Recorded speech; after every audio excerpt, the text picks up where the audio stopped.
Good morning students. This is your accountancy class and this is chapter number 10 cash book first means special purpose of cash book first. In previous video I have told you about simple cash book. How will you record the transactions in simple cash book? But here I will discuss the other means second type of cash book, that is double column cash book or two column cash book. In this cash book there are two columns of amount. One is cash column and second is bank column. In single column cash book, you have recorded only cash transaction in debit or credit side. Same in double column cash book, you have to record the transactions of cash and bank transactions in debit side and credit side. Okay, because in a business there are so many transactions a businessman has to in cash or through check or bank.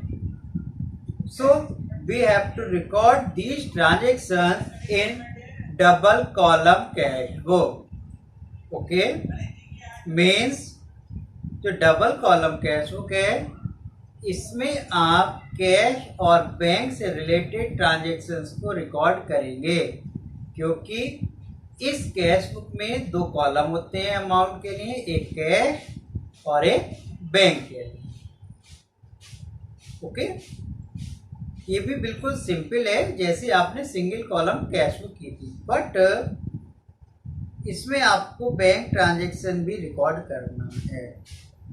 And there is another thing about contra entry.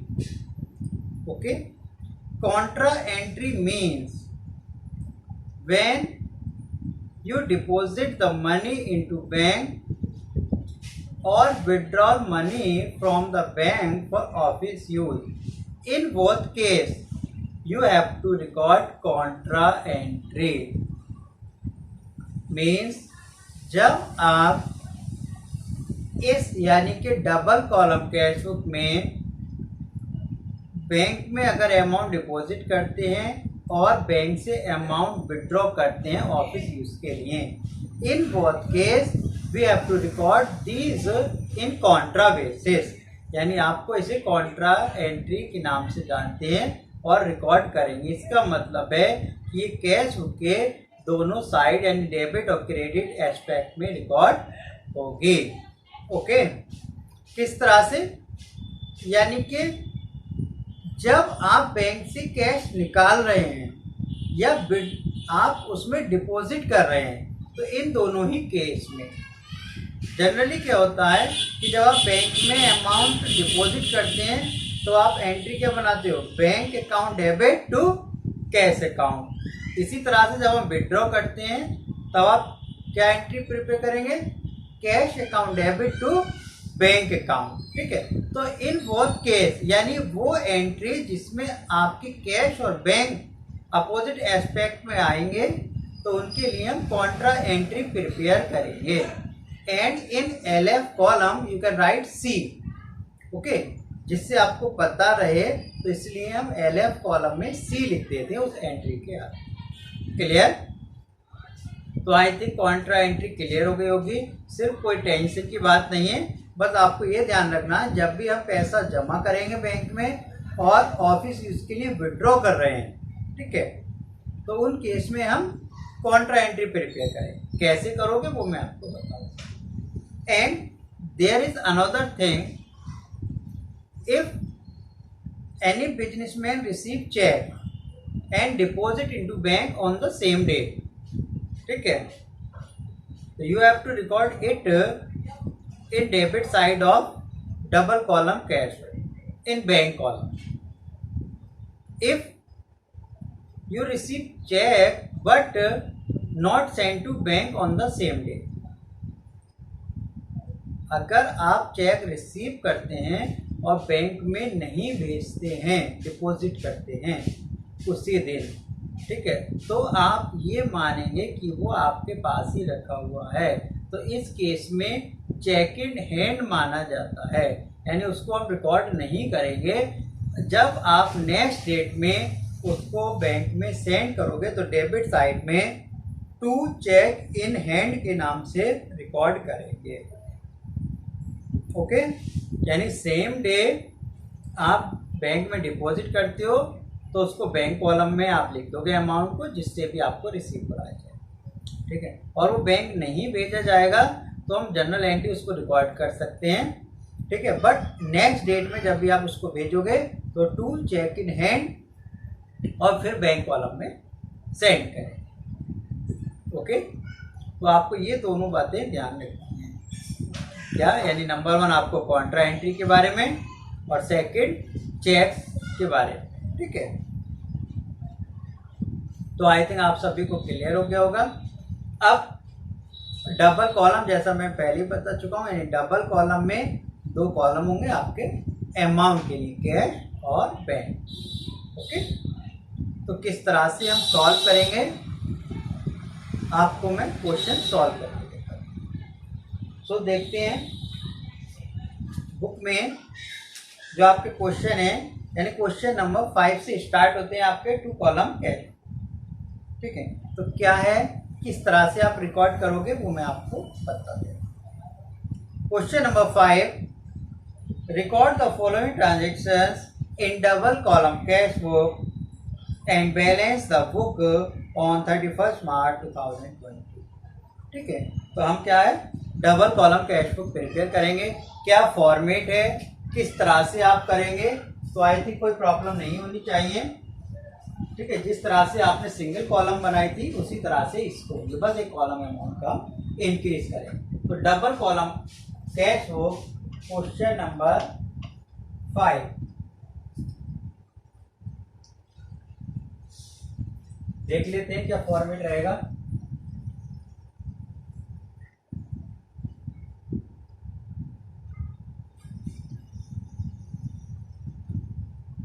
Paper से आप 2 part में divide कर लें, ठीक है, और 2 column आपके amount के होंगे।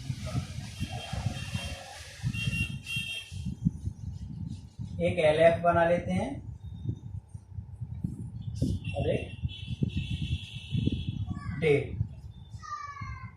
ओके, इसी तरह से क्रेडिट साइड डेट, 2 कॉलम्स आपके अमाउंट के हैं, LF, ठीक है। तो क्या है, फर्स्ट आपका डेट, पर्टिकुलर्स, LF, ये आपका कैश और बैंक कॉलम, ये आपकी डेबिट साइड है। इसी तरह से क्रेडिट साइड में date, particulars, LF, cash, bank, ये आपका क्रेडिट साइड, ठीक है। तो सेम फॉर्मेट है, आपको बस कैश और बैंक कॉलम को अलग अलग करना था यहाँ पर, और वहां पर हमारा एक ही अमाउंट कॉलम था, ठीक है। सेम करना है डेबिट साइड, इफ कैश और बैंक बैलेंस इज इंक्रीज, यानी अगर आपका कैश और बैंक बैलेंस इंक्रीज होता है तब आप डेबिट में रिकॉर्ड करेंगे, और इसी तरह से कैश और बैंक बैलेंस आपका डिक्रीज होता है तब हम क्रेडिट में करेंगे। Only cash transactions are recorded, और क्रेडिट ट्रांजेक्शन है तो यानी कि हमारा कोई इफेक्ट आएगा नहीं, इसलिए credit transactions are not recorded in cash. Okay, देखते हैं। तो क्वेश्चन नंबर 5, मार्च 1 में balance is given cash in and cash at bank. तो ये आपका प्रीवियस बैलेंस है, इसको हम डेबिट साइड में लिखेंगे to balance BD, to balance BD के नाम। Cash balance in cash column और bank balance in bank column. तो कैश बैलेंस है हमारा 12,750 और bank balance 72,400 okay. Next March 4 received from ASA cash 1200 and check for 3200 allowed discount 400। तो देखिए discount column हमारे यहाँ पर कैश बुक में नहीं है, तो डिस्काउंट हम रिकॉर्ड नहीं करेंगे, ठीक है। हम कैश और बैंक की एंट्री रिकॉर्ड करेंगे। तो कैश रिसीव फ्रॉम आशा, तो जनरल वे में हम समझ सकते हैं कैश रिसीव क्या है, इसका मतलब डेबिट साइड में रिकॉर्ड होगा, ठीक है, क्योंकि इंक्रीज होगा बैलेंस। तो 4 March two Asha cash amount in cash column 1200 rupees and in bank यानी चेक रिसीव किया आपने 3200 ओके। अब जनरल एंट्री के अकॉर्डिंग जब आप कैश रिसीव करेंगे आशा से तो क्या entry cash account debit to Asha, तो कैश अकाउंट डेबिट है तो डेबिट साइड में to Asha okay. And March 7 2020 March 7 paid salary to staff by cheque, यहाँ पर salary is given by cheque, तो बैंक कॉलम से विड्रॉ होगा, ठीक है। तो बैंक में अमाउंट आप नोट करेंगे। तो बाय सैलरी अकाउंट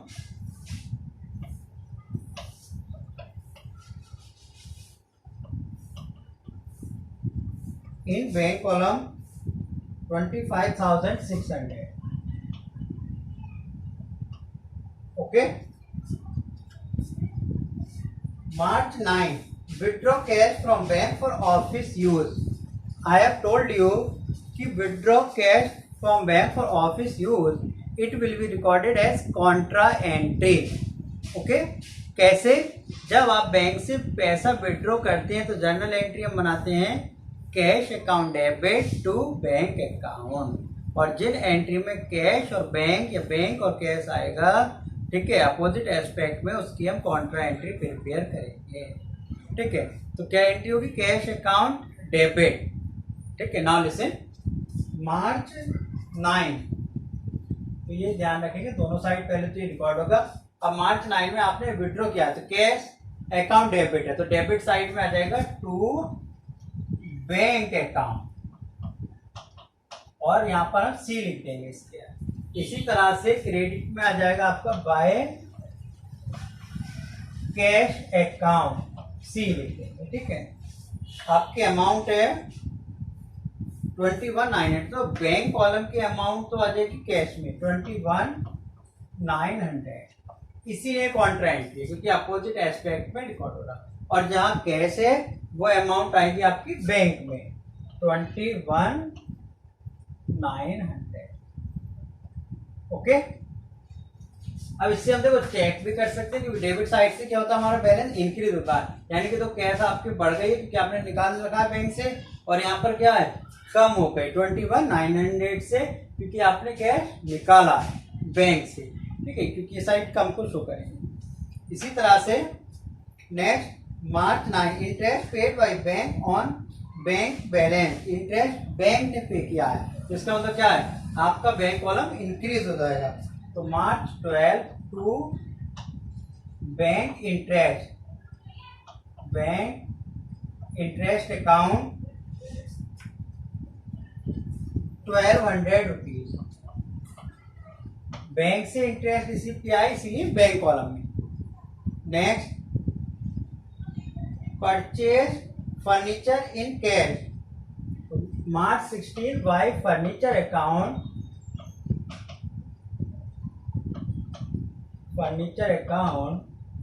कैश में परचेज किया है तो कैश कॉलम में आप नोट करेंगे 165 00। क्लियर? ओके, ठीक है। और वैसे भी जनरल एंट्री के अकॉर्डिंग आप परचेज करें furniture, furniture account debit to cash, तो कैश क्रेडिट है, क्रेडिट में आगे by furniture account in cash form. Next, pay to Mohan and company by cheque, discount receive 100। तो डिस्काउंट तो हम यहाँ रिकॉर्ड नहीं करेंगे, ठीक है। आप चाहें तो उसकी जनरल एंट्री बना सकते हो, शो कर, अदरवाइज हमें कैश में रिकॉर्ड करनी है तो आप उसको इग्नोर कर सकते हो, बट अमाउंट को हम रिकॉर्ड करेंगे। तो 21 pay to Mohan on account by cheque, तो मोहन को पे किया आपने 21 March by Mohan and company, by Mohan and company pay किया आपने, paid Mohan and company cheque, तो बैंक कॉलम में रिकॉर्ड करेंगे 10,900। Okay, 24 March proprietor withdraw from office cash for his personal use.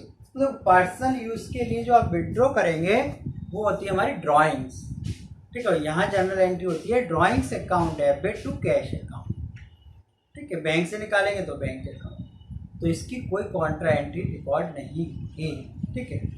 तो देखते हैं 24 मार्च कैश निकाला है पर्सनल यूज के लिए, तो by drawings 24 by drawings 11,600 in cash column, cash से विड्रॉ हो गया।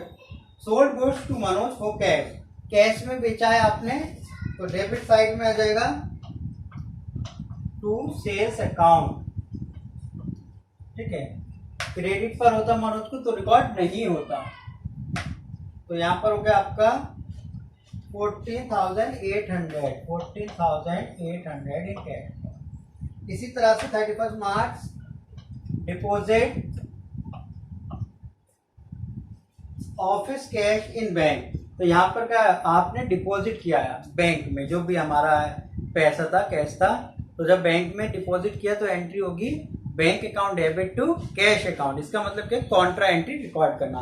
तो बैंक अकाउंट डेबिट है तो डेबिट में आ जाएगा to cash account and right see and in credit side by bank account and column में आप सी लिखेंगे। अमाउंट 21,200, तो कैश की तो बैंक में 21,200 और बैंक की कैश में 21,200। ओके, इसी तरह से अब आप क्या है दोनों साइड का टोटल करेंगे, तो इन टोटल्स को रफली कर लेंगे, ठीक है। आप चाहें तो कैश और बैंक कॉलम में ऊपर आप नोट कर लें पेंसिल से, जिससे आपको पता भी रहेगा और प्रॉब्लम भी नहीं आएगी, ठीक है।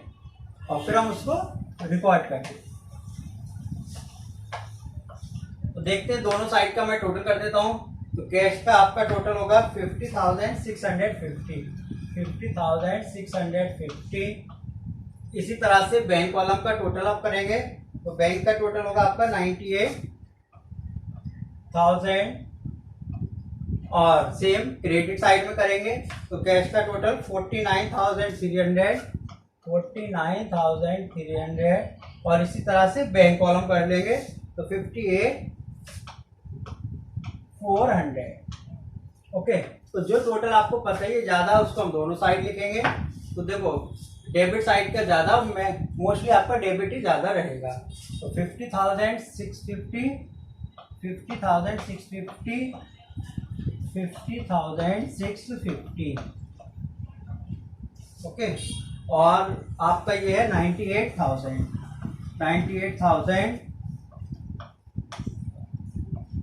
अब डिफरेंस आपका कहां पर आएगा, क्रेडिट में। तो 31 मार्च बाय बैलेंस CD, अब 50,650 माइनस 49,300 माइनस करेंगे तो आ जाएगा 1350।